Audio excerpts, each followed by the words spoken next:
Assalamualaikum teman-teman pejuang skripsi. Balik lagi di YouTube channel aku bersama aku Apri.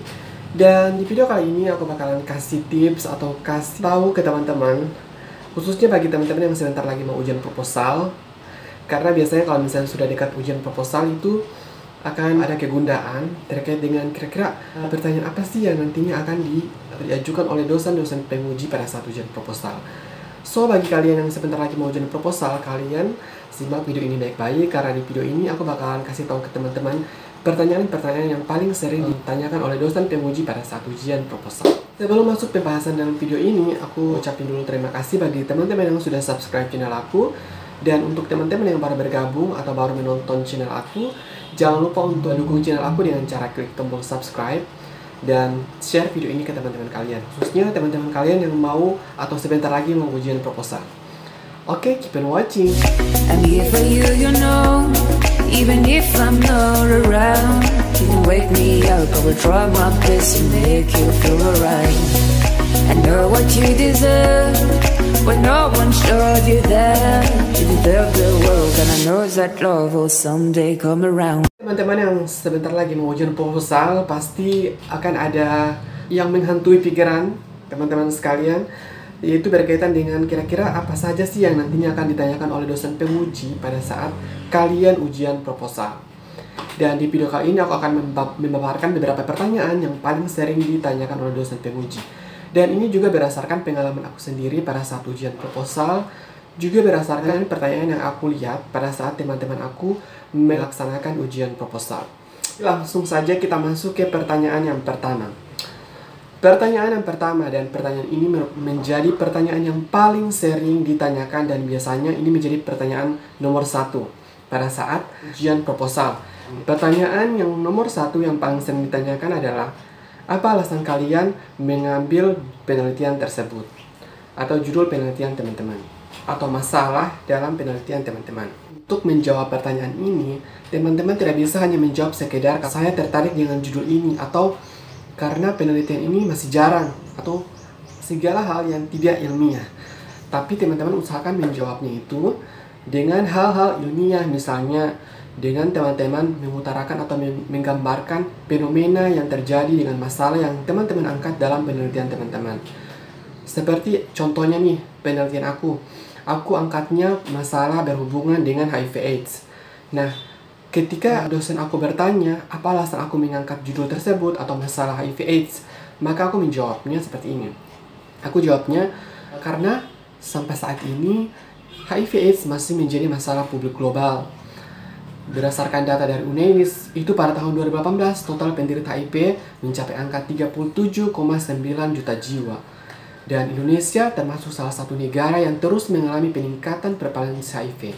Nah, usahakan teman-teman bisa menjawabnya itu berdasarkan dengan fenomena yang berhubungan dengan masalah yang teman-teman angkat dalam judul teman-teman, agar dosen penguji teman-teman itu bisa lebih yakin dan tertarik dengan penelitian atau judul penelitian yang teman-teman pilih.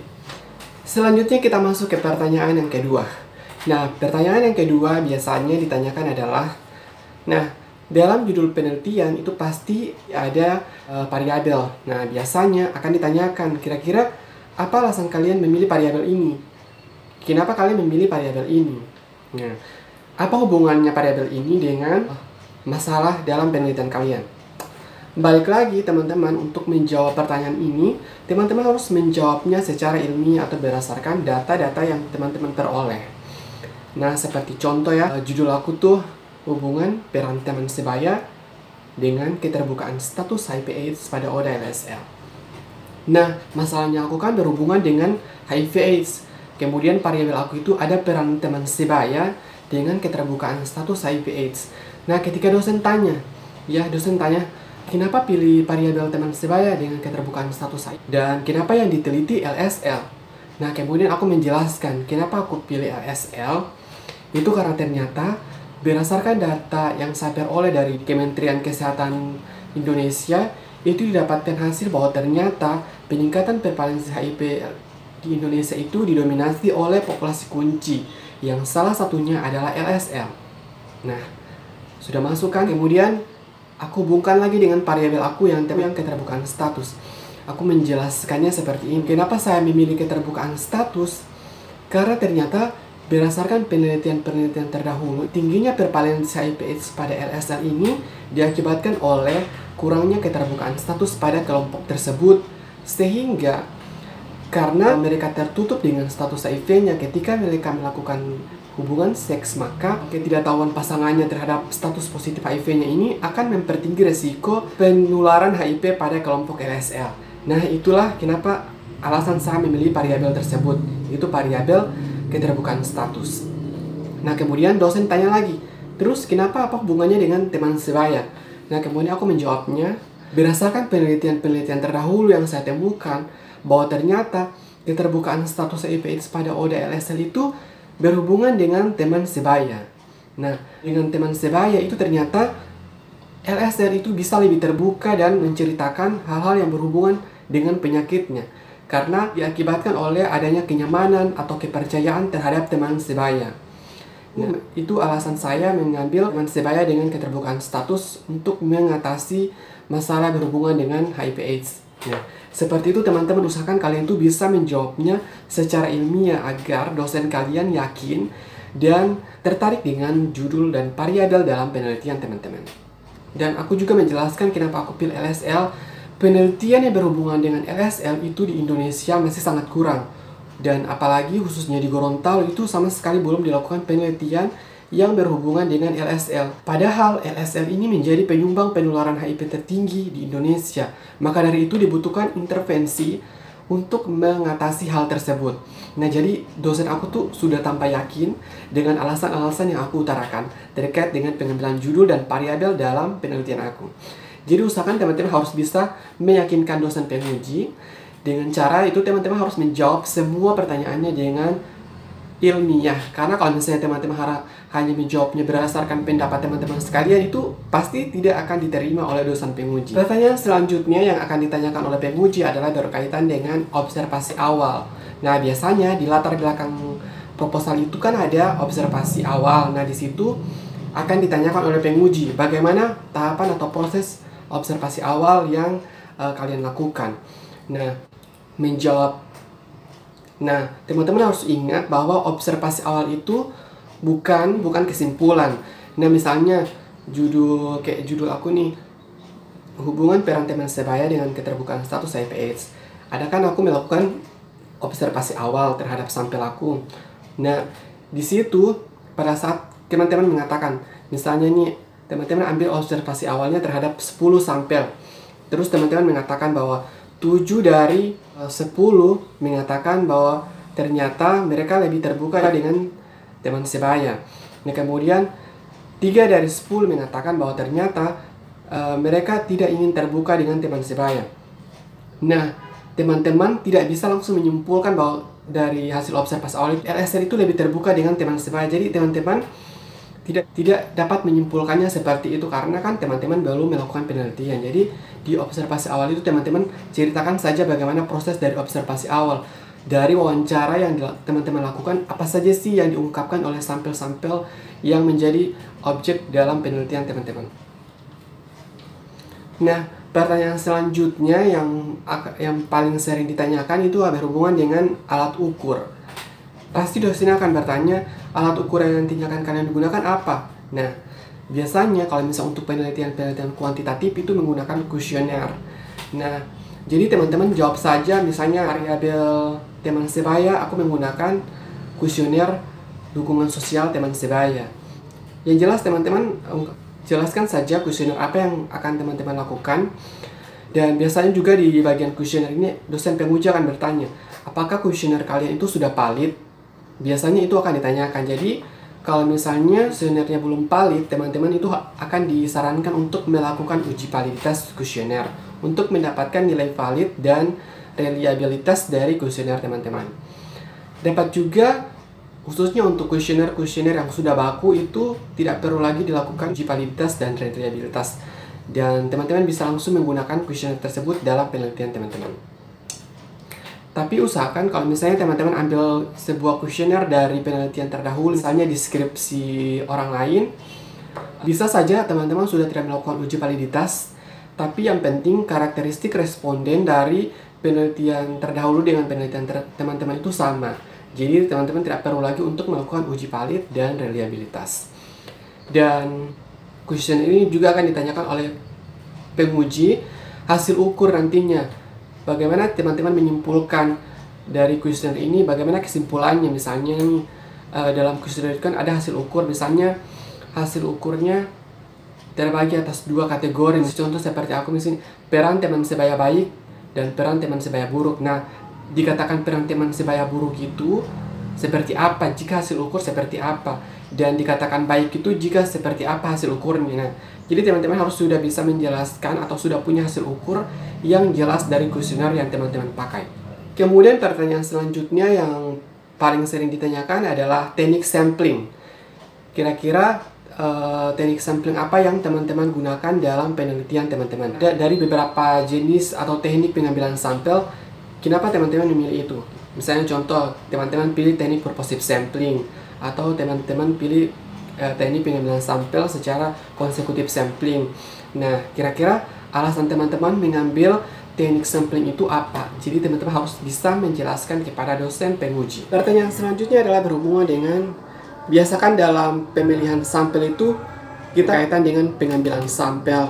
Misalnya teman-teman ambil penelitian di sebuah sekolah atau di sebuah kampus. Nah, biasanya kan misalnya nih di sebuah sekolah biasa ada kelas 10, 11, 12. Nah, kemudian teman-teman memilih kelas 11 saja yang menjadi sampel. Nah, biasanya dosen akan bertanya, apa alasan kalian memilih kelas 11 tersebut, kenapa bukan kelas 10 dan bukan kelas 12, seperti itu. Atau misalnya di kampus mahasiswa kan ada yang semester 1, semester 3, semester 7. Jadi misalnya teman-teman memilih yang semester 3, biasa dosen akan bertanya, apa alasan kalian memilih yang semester 3, kenapa bukan semester 7? Lagi dalam menjawab semua pertanyaan yang diberikan oleh dosen penguji di ujian proposal, itu semua harus dijawab dengan alasan yang ilmiah, bukan atas berdasarkan pendapat kita sendiri atau keinginan kita sendiri, seperti itu. Nah, pertanyaan selanjutnya yang paling sering ditanyakan juga adalah berkaitan dengan alur penelitian. Biasanya dosen akan bertanya, bagaimana alur penelitian kalian nanti? Nah, seperti itu. Jadi teman-teman harus mampu menceritakan tahapan penelitian teman-teman itu seperti apa, dimulai dari misalnya pengumpulan data awal. Itu teman-teman harus menceritakan dilaksanakan seperti apa, tahapannya seperti apa, misalnya observasi dengan wawancara. Setelah itu teman-teman mengumpulkan sampel nih, kemudian teman-teman membagikan kuesioner, dan kuesioner diisi oleh sampel teman-teman. Kemudian setelah itu apa, dan setelah itu apa, misalnya setelah diisi teman-teman kumpulkan, kemudian teman-teman analisa, seperti itu. Jadi teman-teman harus sudah mampu menjelaskan alur penelitian yang akan kalian tempuh pada saat akan melakukan penelitian nanti, dan diusahakan untuk alur penelitiannya itu benar-benar jelas dan padat. Kemudian pertanyaan lain juga yang pasti akan ditanyakan adalah berkaitan dengan pemilihan lokasi penelitian. Nah, jadi teman-teman harus mampu memberikan alasan dari judul tersebut, kenapa teman-teman memilih lokasi yang ini atau lokasi yang tak kalian pilih. Dan usahakan teman-teman menjawabnya itu atau pemilihan lokasi dalam penelitian itu berdasarkan ilmiah, bukan berdasarkan misalnya teman-teman menjawabnya karena lokasi tersebut dekat dengan tempat saya, atau karena di tempat tersebut biar biaya penelitian itu bisa lebih kecil. Nah, kalau misalnya teman-teman menjawabnya seperti itu jawaban kalian tidak akan diterima oleh dosen penguji. Usahakan teman-teman harus mampu menghadirkan alasan ilmiah kenapa teman-teman memilih lokasi penelitian yang kalian jadikan sebagai tempat penelitian. Misalnya aku kasih contoh, teman-teman mengumpulkan data berhubungan dengan masalah kaitan dengan judul teman-teman. Misalnya di provinsi kalian mengumpulkan data untuk melihat daerah atau wilayah mana yang paling banyak masalah yang berhubungan dengan judul teman-teman. Nah, ketika teman-teman mendapatkan lokasi yang beberapa lokasi, misalnya lokasi A, B, C, A menjadi yang tertinggi pertama, B menjadi yang tertinggi kedua, dan C menjadi yang tertinggi ketiga dari masalah teman-teman. Nah, ketika teman-teman mengambil misalnya lokasi yang tertinggi kedua, nah biasanya dosen akan bertanya, kenapa kalian pilih lokasi yang kedua? Padahal dia merupakan ranking kedua dari masalah sebagai tempat yang paling banyak masalah sesuai dengan judul teman-teman. Jadi ketika dosen bertanya seperti itu, teman-teman harus mampu menjelaskan alasan yang ilmiah. Kenapa tidak pilih lokasi yang A? Karena kan dia berdasarkan data yang kalian peroleh, masalahnya yang paling banyak ditemukan di lokasi A. Nah, karena mungkin alasannya kalian lokasi A itu terlalu jauh atau sulit dijangkau, maka teman-teman memilih lokasi B. Jadi kalau misalnya untuk menjawabnya, teman-teman tidak bisa menjawabnya karena akan bahwa lokasi B ini lebih dekat dengan lokasi saya, sehingga akan lebih mudah untuk saya melakukan penelitian atau teman-teman untuk menghemat biaya. Nah, teman-teman tidak bisa menjawabnya seperti itu. Jadi teman-teman harus mampu menghadirkan alasan ilmiah kenapa teman-teman tidak memilih lokasi A tapi memilih lokasi B. Dan biasanya di proposal itu berdasarkan pengalaman aku dan berdasarkan pengalaman aku juga menyaksikan ujian teman-teman aku. Di ujian proposal itu untuk pertanyaannya itu memang tidak begitu banyak, tapi yang paling banyak itu adalah saran dan kritikan dari dosen penguji. Misalnya kritikannya itu biasanya berkaitan dengan inkoheren atau keterkaitan antara paragraf satu dengan paragraf lain. Jadi usahakan latar belakang atau susunan latar belakang kalian itu benar-benar nyambung antara satu paragraf dengan paragraf lain, tidak loncat-loncat atau biasa disebut dengan inkoheren. Jadi setiap paragraf dalam satu dan dengan paragraf yang lain di latar belakang itu harus inkoheren. Itu teman-teman harus perhatikan. Dan untuk berkaitan dengan inkoheren paragraf itu aku udah jelasin di video aku yang ini. Teman-teman bisa nonton video aku yang itu. Dan biasanya juga kritikan itu akan berkaitan dengan penulisan. Dan jadi teman-teman harus memperhatikan penulisan dalam latar belakang atau proposal penelitian teman-teman. Seperti misalnya kalau ada kata-kata asing, maka itu harus dimiring. Dan satu hal yang paling penting pada saat ujian proposal, satu hal ini perlu untuk teman-teman perhatikan, yaitu etika dalam melaksanakan ujian. Jadi kalau misalnya teman-teman sedang melaksanakan ujian proposal, pada saat akan menjawab atau pada saat menerima kritikan dan saran dari dosen penguji, usahakan teman-teman mampu bisa menunjukkan etika yang baik. Seperti misalnya pada saat dosen sedang membacakan pertanyaannya, teman-teman jangan langsung memotong pertanyaan dari dosen penguji tersebut, tapi selesaikan dulu pertanyaan yang nantinya akan disampaikan oleh dosen penguji. Setelah itu teman-teman bilangnya, baik Bu, baik Pak, terima kasih atas sarannya. Jadi alasan saya seperti ini. Jadi teman-teman harus mampu menunjukkan etika yang baik. Tidak bisa langsung memotong pembicaraan penguji kalian sedang melakukan atau menyampaikan kritikan. Karena kalian harus tahu bahwa ternyata etika juga mempengaruhi nilai teman-teman pada saat ujian proposal. Jadi pada saat ujian proposal, teman-teman harus mampu menunjukkan etika yang baik agar dosen penguji kalian juga bisa suka dengan kalian seperti itu. Seperti kalian harus menjawab pertanyaan penguji itu dengan etika. Jangan kalian asal-asal memotong pembicaraan atau pada saat dosen penguji kalian sedang menyampaikan sesuatu. Oke teman-teman, aku rasa itu pertanyaan-pertanyaan yang dapat aku sampaikan di sini. Semoga dengan video ini kalian teman-teman yang sebentar lagi mau ujian proposal bisa lebih sedikit rileks karena kalian sudah mengetahui pertanyaan-pertanyaan apa saja yang kemungkinan akan ditanyakan dosen penguji kalian. Tips dari aku untuk teman-teman yang sebentar lagi mau ujian proposal. Pada saat ujian proposal, kalian itu harus menunjukkan kepercayaan diri dalam menjawab semua pertanyaan-pertanyaan yang diberikan oleh dosen penguji. Jadi, kalian benar-benar harus belajar untuk persiapan ujian kalian seperti itu. Jadi, kalian harus benar-benar bisa memahami segala sesuatu yang ada atau teman-teman tuliskan dalam proposal teman-teman. Karena kan itu merupakan proposal teman-teman, jadi teman-teman harus mampu mempertanggungjawabkan semua yang teman-teman tuangkan dalam proposal teman-teman. Semoga video ini dapat membantu teman-teman yang sebentar lagi mau ujian proposal agar kalian mampu menjawab pertanyaan-pertanyaan dengan baik. Dan usahakan teman-teman dalam menjawab pertanyaan yang disampaikan oleh dosen penguji kalian harus menjawabnya dengan percaya diri dan meyakinkan. Pada saat sebelum ujian, kalian tuh benar-benar harus belajar berhubungan atau terkait dengan proposal teman-teman agar pada saat melaksanakan ujian proposal teman-teman menjawab semua pertanyaan dengan baik dan penuh percaya diri. Dan semoga dengan video ini teman-teman bisa lebih mudah untuk mempersiapkan diri teman-teman. If you guys like this video, jangan lupa untuk klik tombol like, comment, dan subscribe. Kalian juga boleh banget untuk share video ini ke teman-teman kalian, khususnya untuk teman-teman kalian yang sebentar lagi mau ujian proposal, biar teman-teman kalian juga ikutan relax pada saat menghadapi ujian proposal.